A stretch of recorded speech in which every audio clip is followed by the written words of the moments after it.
As we continue, we also asked Professor Gabrielle Bammer to do a keynote. She is professor at the National Centre for Epidemiology and Population Health at the Australian National University. She is developing the new discipline of integration and implementation sciences, and it aims to improve and interweave the research and action linkage on complex real-world problems by providing new concepts and methods to A, bring together knowledge from relevant disciplines and stakeholders, B, understand and manage diverse unknowns, and C, support policy and practice change. Great to have you with us, Gabrielle Bammer. Thank you, and thank you so much for the opportunity to join you at this celebration of what has really been a fantastic amount of work. It's been a great opening to the conference that I've really enjoyed. Essentially, what I'm going to do is reinforce the messages that you've just heard from Salim Ul-Hook. Essentially, what I've been trying to do is to capture those lessons that he talked about in a way that makes them more palatable to an academic audience. And that's really what I want to share with you today. So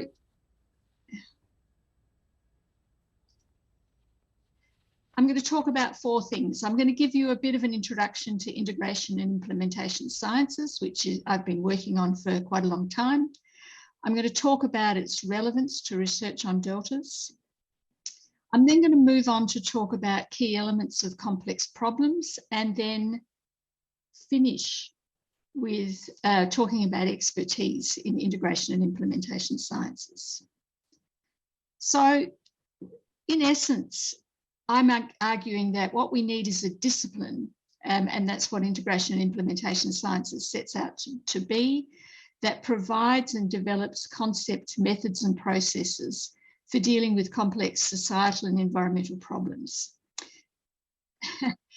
For some reason, my PowerPoint has taken on a life of its own. Can you please stop doing that so that I can share my screen myself? I'm particularly interested in how do we synthesize disciplinary and stakeholder knowledge? How do we understand and manage unknowns? And how do we support policy and practice change?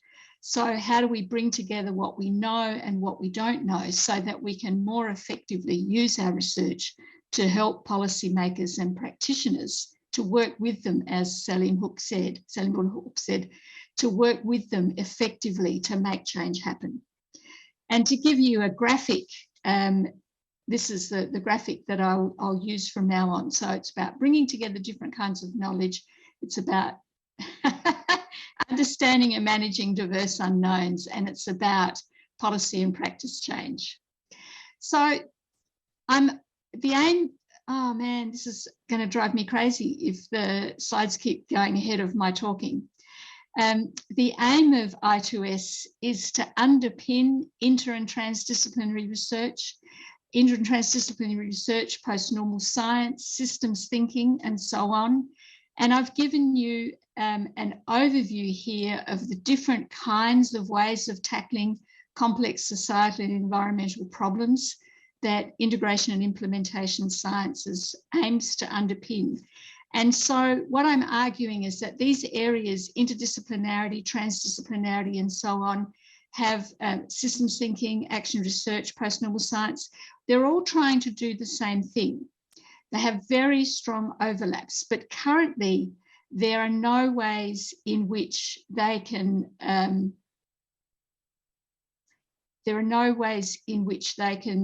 share similar concepts. So what we have is a whole lot of reinventing of the wheel. No existing discipline has this aim, and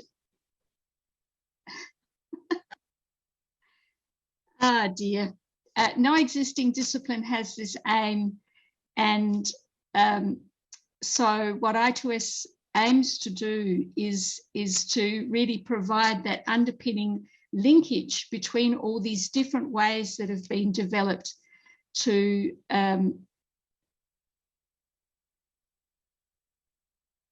I'm just wondering if there's something wrong with my PowerPoint, that it's on some sort of an automatic feed. Let me just stop for a minute and see if I can check that. No, it's probably not going to work. So I'll just have to talk faster to keep up with my...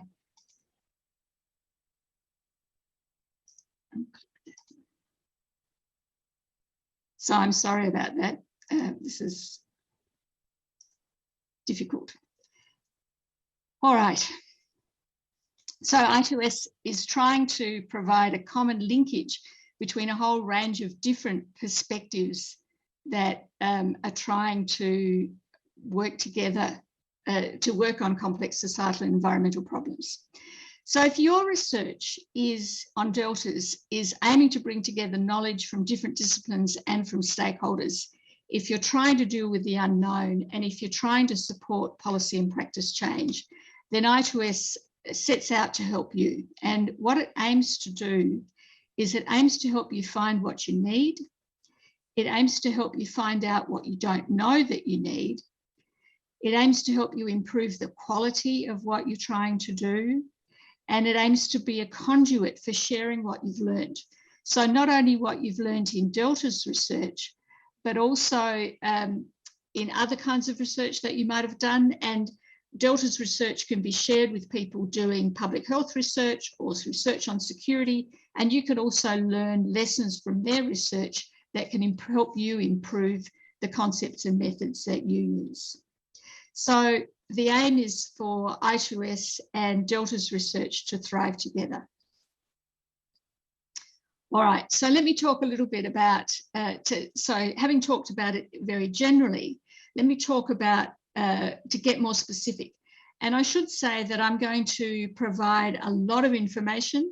The idea is to give you a flavour of what integration and implementation sciences is trying to do. And hopefully there'll be some hooks in there that tie into the work that you're doing. So I'm going to begin by talking about complex problems and the key elements. So I'm going to argue that there are 6 things that make a problem complex. The first is that complex problems are systems problems. And by that, I mean that they have non-existent boundaries, they have feedback loops, they are can be non-linear, there are delays, which mean that you can't predict when things are going to happen. There are tipping points, all these things that people who understand systems problems will know about and that you need to take into account. So we're not talking about linear cause and effect, but we're talking about a much more complicated way in which everything connects to everything else in the problem. And what that means is that the problems that we're talking about have no clearly defined limits. We have to put limits on the problem because otherwise we couldn't deal with them, but the limits are defined by humans. They're not defined within the system itself. The second element of complex problems is diversity.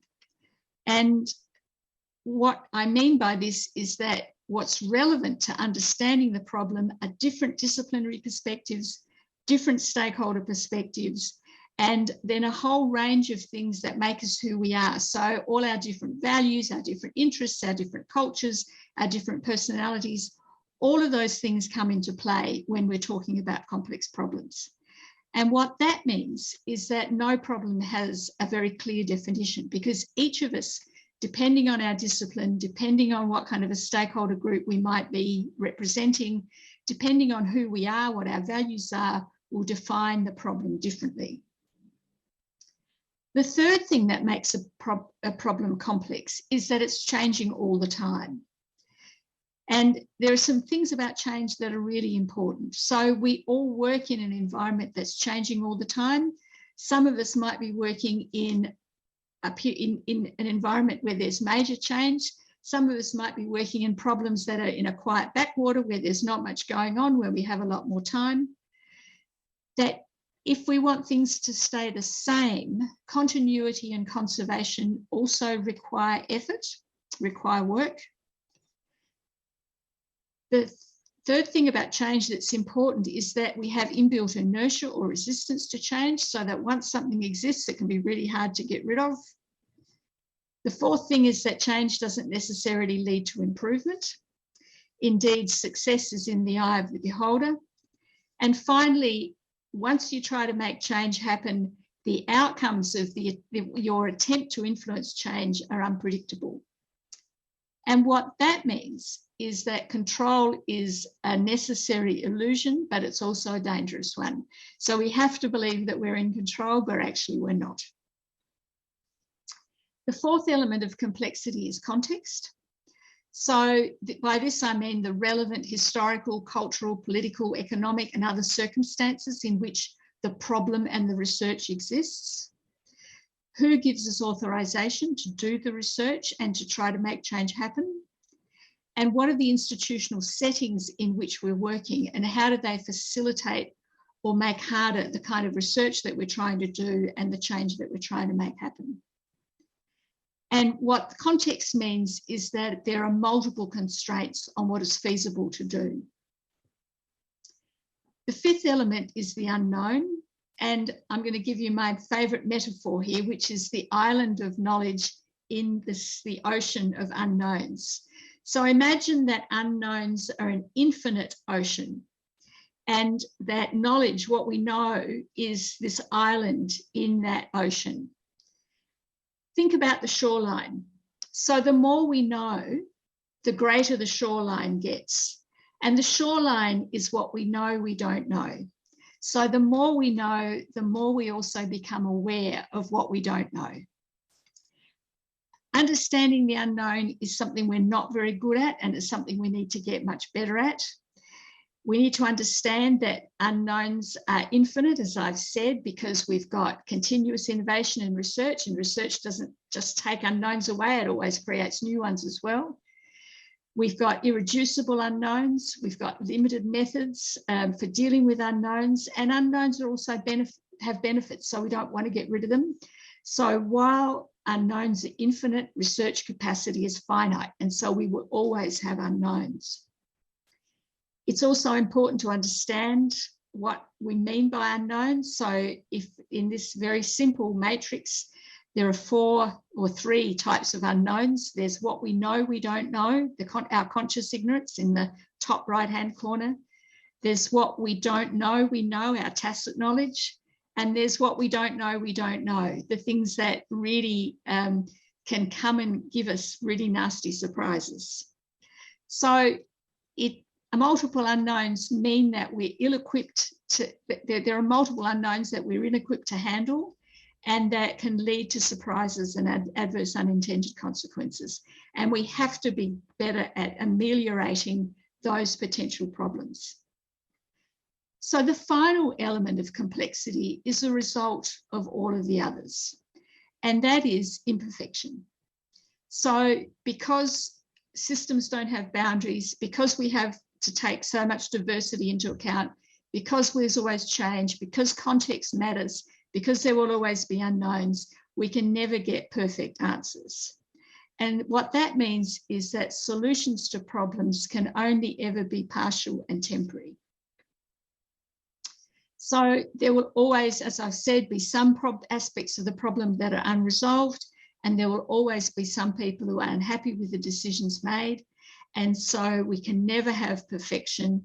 And what we have to aim for is trade-offs. What's the best that we can do in the circumstances? So let me move then from that kind of broad perspective on complexity to talking about specifics, the kinds of expertise that an integration and implementation specialist would try to develop.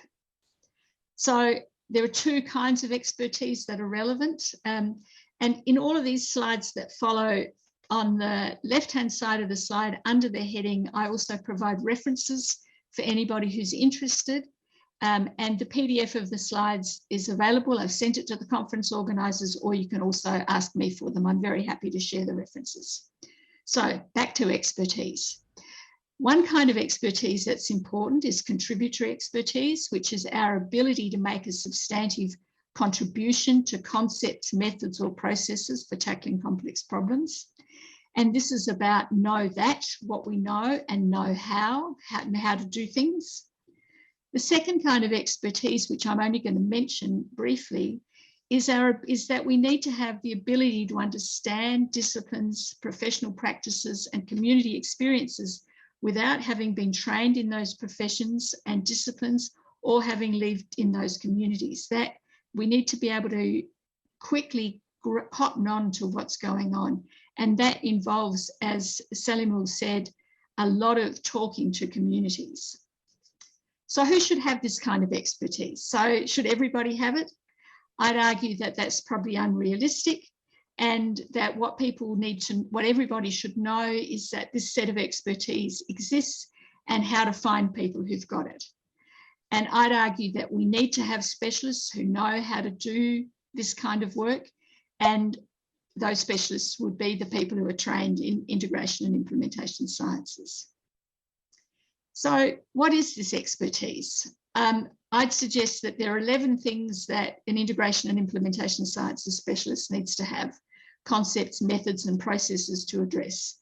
So the first 5 we've already done: systems, diversity, change, context, and unknowns. They also need to be good at understanding how to communicate effectively, another point that Salimul Huq made. They need to know how to work together in teams and how to make teamwork effective. They need to know how to work effectively with stakeholders. They need to be able to integrate all those different kinds of knowledge and integrate unknowns. They need to be able to provide decision support to policymakers and practitioners, and they need to be able to implement the research that they do.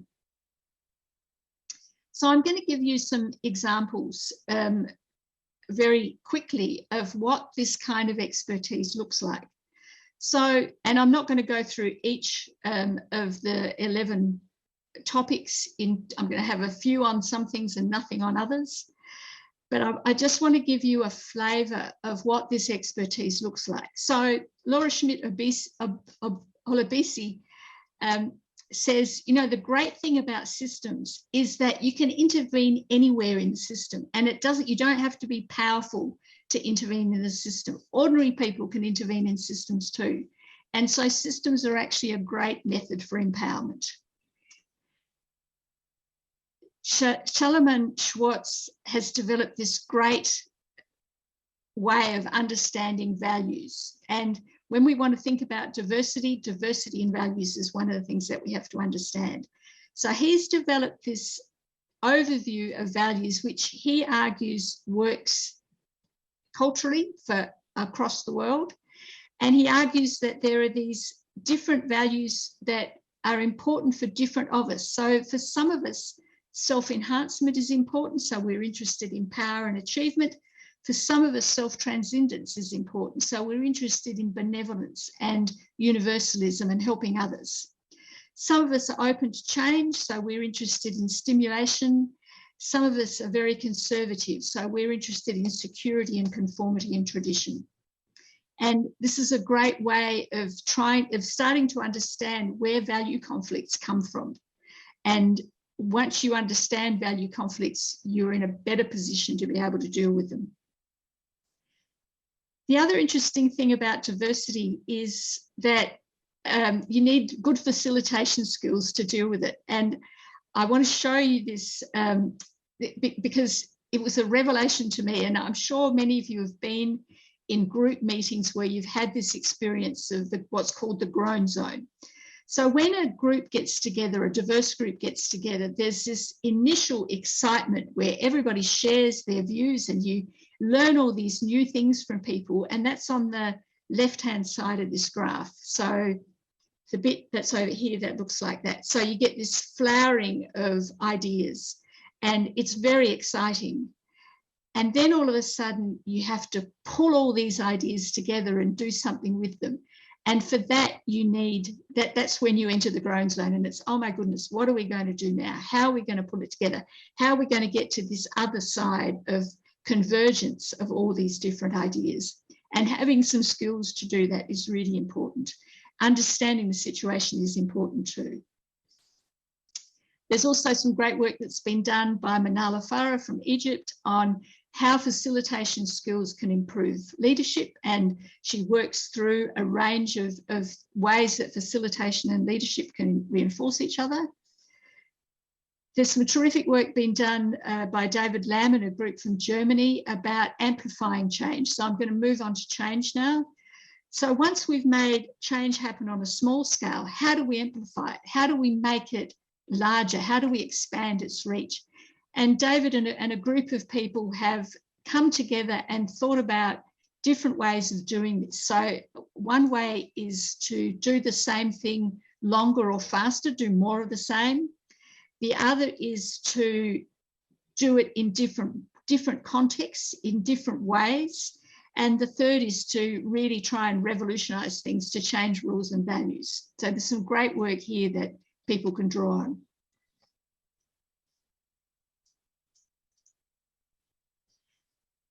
Let's move on to unknowns. So a colleague of mine, Mike Smithson from Australia, is really one of the pioneers in thinking about the unknown. And he's written about the 4 things that everybody should know about ignorance, and also about how do we get handles on what we don't know. And there are actually some really effective ways that we can do that I don't really have time to go into. If we move on to teamwork, there's some terrific work that's been done in the US about collaboration principles and team science principles. So building trust, building a shared vision, using emotional intelligence, and a range of other steps that are really necessary to make teams work well. There's also some terrific work that's being done now on decolonizing knowledge. So this is a group from Bolivia who've done some work on how researchers can work with Indigenous knowledge in a way that's respectful and that really helps that Indigenous knowledge inform what's going on. They've developed this tool called the Circle of Dialogue Wisdom. Moving on to stakeholder engagement, there's some work that I've done. There's a stakeholder primer series that I've developed.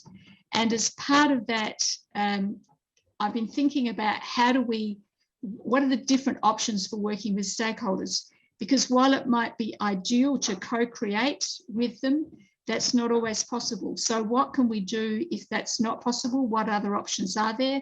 And how do we do that effectively? So how do we effectively consult? How do we effectively interact? How do we effectively inform? And then moving beyond collaboration, if stakeholders are in a position to do their own research, how can researchers effectively work with them to do that? There's also great work on stakeholder engagement that's come out of Africa from Kenya and Nigeria about how to get stakeholders involved early, so that, again, a point that Salim Ul-Hook made is to work with them throughout the process so that you're more likely to get change to happen.